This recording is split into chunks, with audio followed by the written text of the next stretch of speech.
Hello everybody and welcome to JGod Gaming. Today's video is going to be all about Black Ops 4 maps, how the minimap works with Recon and counter Recon, and we're going to talk a little bit about how the minimap compares to World War II and some of our other past video games that we've played, Call of Duty related. If at any point you do enjoy the video, remember to hit that like button. That's definitely the one with the thumbs up. And then also go ahead and make sure you subscribe and make sure you got those notifications on, so you don't miss out on any future content. Obviously right now I do a lot of World War II content, but I got a lot of Black Ops 4 content on the way as the game releases more footage, more details, more information. The first map we'll be looking at is Contraband, and as you can see the map is pretty wide open. It looks a lot like Gibraltar from actually World War II. If you actually look at the map, it looks very similar. So I would imagine most of the spawns are going to be on the right side, on the left. There might be a little bit towards the edge on the bottom. For the most part, it looks like all the action's going to push towards that middle section. So let's look how the minimap looks on this map. Contraband is actually one of the biggest maps that they got to play at the actual reveal event.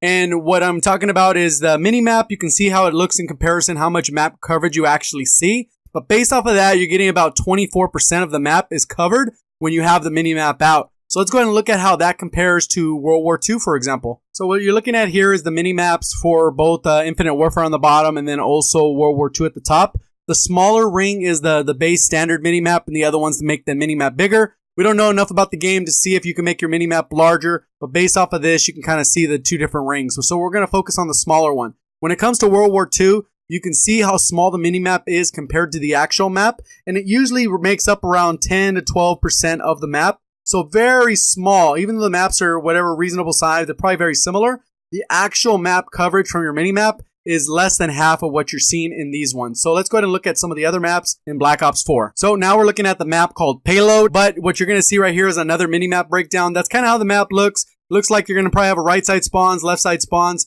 maybe some towards a little bit towards the edge, towards the bottom, maybe towards the top. For the most part, you can see all the little intricate little tunnels and pathways that you're going to see. But as we play the maps, we'll get a better feeling of how these look. So let's go ahead and look at the mini-map. So just on the mini-map alone, you can see this actual map is significantly smaller. The mini-map makes up about 38% of the map. So that's pretty huge, close to 40%. You can see it almost has almost 50% coverage just right there. If you're towards the middle, you got a pretty good idea of where everyone's at. I'm also going to talk a little bit about Recon planes, how Recon planes work differently than they do in World War II, as well as how the counter UAVs work. The last map we're going to be looking at is Seaside, and this particular map doesn't actually give me any vibes from World War II maps, but let's check out the mini-map. Right here you can see the mini-map covers a huge part of the map. This is probably one of the smallest maps that they got to actually test out at the event, and using the mini-map as scale, we actually have 65% of the map is covered by your mini-map, so that makes this the smallest map by far, and the mini-map is huge, powerful on this map because it covers over half of the map, which is incredible. If you are enjoying the video, remember to click the like button. But here's a side-by-side of Gibraltar and Contraband. Look at, they look very similar, right? But look at, as soon as I do this transformation of Gibraltar, look how similar they look. So obviously they look pretty similar, but I didn't get a chance to play the game. So we'll see how similar they are when they actually get to play the game, get hands-on. But these look pretty similar to me as far as the layout, even the shape. So right here, we're looking at a score streak about to get activated. Right here, you can see it says 500. So it's 500 for the Recon plane. You can see as soon as it's switched over, 450 left to go. So let's go ahead and talk a little bit about how the UAV works with the mini-map. So initially, when you get the 500 score, you call it in. It's going to go ahead and do an initial pass. And then every 5 seconds, you'll get another pass. It does last for approximately 30 seconds based off what I was able to tell from looking at different videos. So you can kind of see how it's working here, cycling through, and it'll actually show the mini-map with these little red dots, and they stay on the mini-map for a pretty good amount of time, almost in real time. So let's go ahead and talk a little bit about the counter Recon and how that works. So the next trick we're going to talk about is that counter UAV, and the counter UAV, you can see it costs 600 score. As soon as this person gets one kill, it's going to shoot up and it's going to subtract, and you'll see it go down to 500.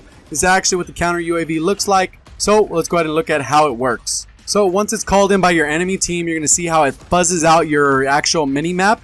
Pretty good amount of time. It's actually a little bit longer than the regular UAV, which is a little bit odd to me. So maybe my math is a little bit off on the regular UAV, but this one, it is about that 35-second mark. It will stay in the air for that 600 score. So it's only about 100 score between the two, and you can see it just continues to go on, and it will be a total of 35 seconds. So this is definitely different than what we've been accustomed to in World War II, but it goes back to what we've been used to in Call of Duty for the past, ever since the beginning of any kind of counter Recon UAV, any of those types of streaks. It was nice to see they went back to the original.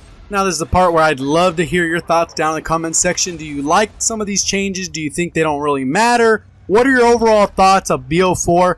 Stuff I touched on in this video, but maybe stuff I didn't touch on that maybe you think that I should look into and maybe give you some more information on, because I can dive in, watch a lot of different material, and put together a video that makes sense for you, my community, the subscribers, and those who view the video for the first time. And as a reminder, if you enjoyed any part of the video, make sure you hit that like button. That's the one with the thumbs up. And then go ahead and subscribe and turn those notifications on. Stay up to date with future content, World War II and Black Ops 4 related. Thank you for watching, and as always, have a great day.